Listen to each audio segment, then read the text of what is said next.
सर्वस्य चाहं हृदि सन्निविष्टो मत्तः स्मृतिर्ज्ञानपोहनं च वैदैश्च सर्वैरहमैव वैद्यो वेदान्तकृद्वेद्विदेव चाहम्।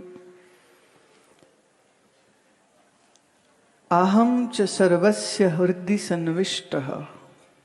अहम मने मैं, सर्वस्य मने सब में, हृदि मने हृदय में, सन्निविष्ट मने स्थित हूं। भगवद गीता के 15वें अध्याय का ये 15वां श्लोक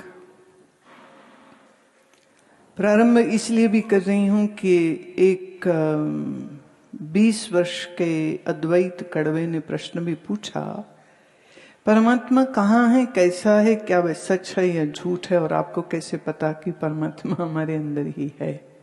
परमात्मा कहाँ है और क्या है के संबंध में उत्तर बहुत आसानी से, क्योंकि मैं कहूंगी कि गीता कह रही तो तुम कहोगे, ये कहीं ना कहीं बहुत गहरी अश्रद्धा है, कहीं ना कहीं ये सत्य को न जानने की, न खोजने की, न समझने की, और बहुत बड़े अज्ञान के कारण से ऐसा प्रश्न उठता है। वैसे स्वाभाविक है, कौन है, कहाँ है, ये प्रश्न आना ही चाहिए। प्रश्न गलत नहीं है, पर जिस मानसिकता से प्रश्न उठता है उस मानसिकता के ऊपर मैं प्रश्न लगा रही हूं। अणु होते हैं, एटम होता है, परमाणु होते हैं, क्या आपने देखा?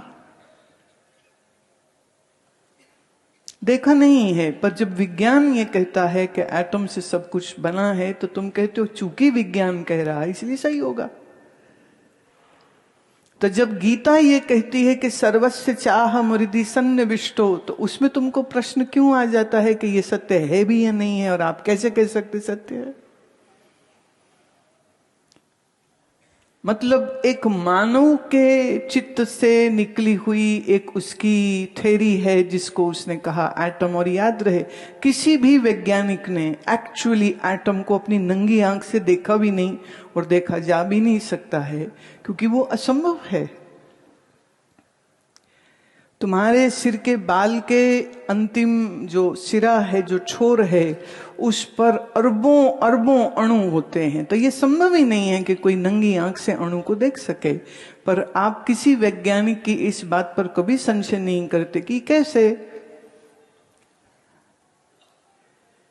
और करेंगे तो वो कहेगा चलो बेटा पढ़ाई करो हमारे साथ आकर के, साइंस के स्टूडेंट बनो,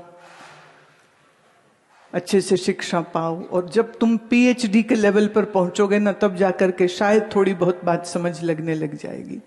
जो लोग आज के समय में एस्ट्रोफिजिसिस्ट हैं, क्वांटम फिजिसिस्ट है, वो इस निष्कर्ष पर पहुंच रहे हैं कि वास्तव में जो वेदांत दर्शन है उसने तो क्वांटम फिजिक्स को ही समझाया है।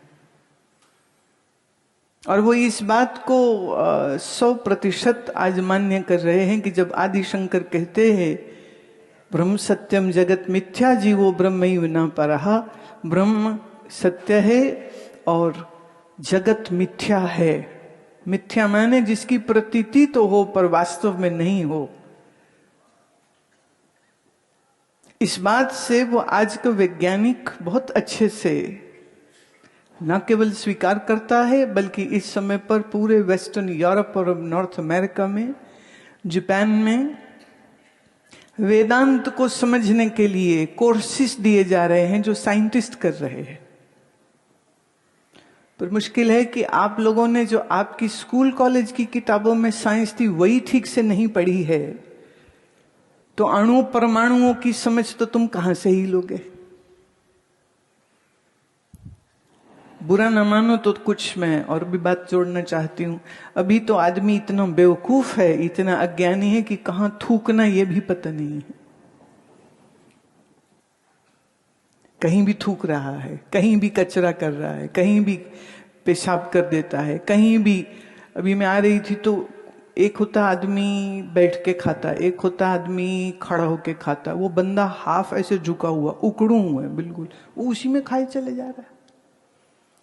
तो उसको देख के तो मुझे घोड़े, भैंस, गाय वो सब दिख रहे थे, जो खड़े खड़े जरा सी गर्दन झुकाते हैं और अपना चारा खा लेते हैं।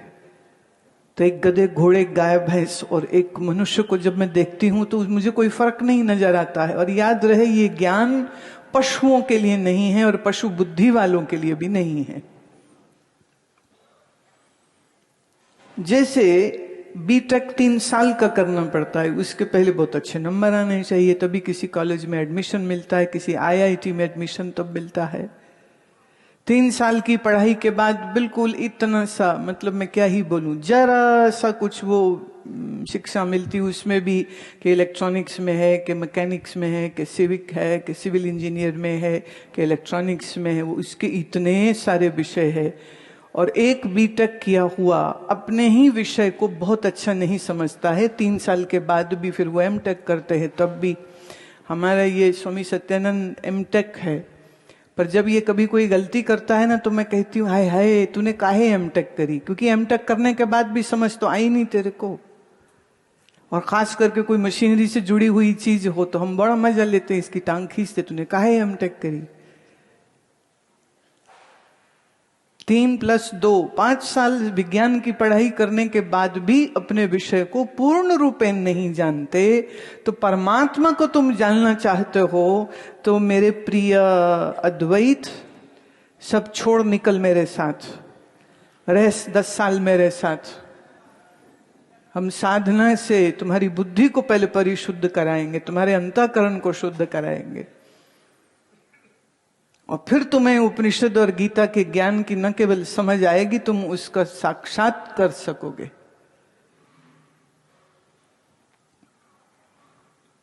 कोई स्कूल कॉलेज में जाए और बच्चा तो स्कूल में जाए और प्रिंसिपल से कहे कि आज मुझे 12वीं का पासिंग सर्टिफिकेट दे दो, तो क्या कोई प्रिंसिपल दे सकता है?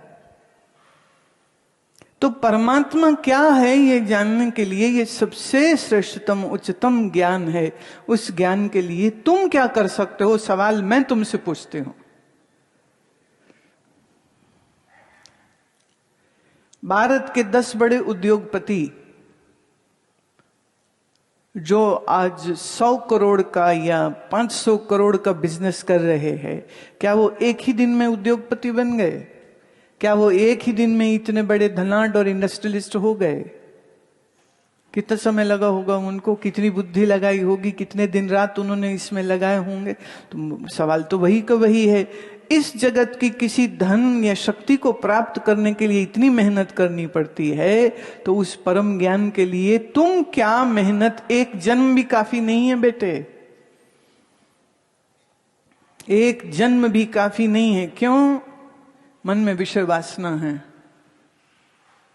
अभी तो भोगना चाहते हो, स्त्री पुरुष के संभोग का सुख लेना चाहते हो, बच्चों के माँ पिता बनना चाहते हो, अपने शहर के बड़े धनाढ्य बनना चाहते हो, पॉलिटिकली तुम कोई एमपी होना चाहते हो, एमएलए होना चाहते हो, किसी जॉब में हो तो उसकी टॉप में जाना चाहते हो, किसी कॉर्पोरेट हाउस में हो तो सीईओ सीएफओ होना चाहते हो। अभी तो दुनिया में तुम बहुत कुछ होना चाहते हो, तो तुम्हारे लिए धर्म अध्यात्म का समय है कहां? कहां समय है? तो ये प्रश्न ऐसा नहीं कि मैं अभी के अभी तुम्हें तसल्ली बख्श उत्तर दे सकूं, पर मैं ये जरूर कह सकती हूं कि क्या तुम तैयार हो इस ज्ञान को पाने के लिए? क्या तुम तैयार हो अपने जीवन को अर्पित करने के लिए? मुझे नहीं, इस सत्य की प्राप्ति के लिए।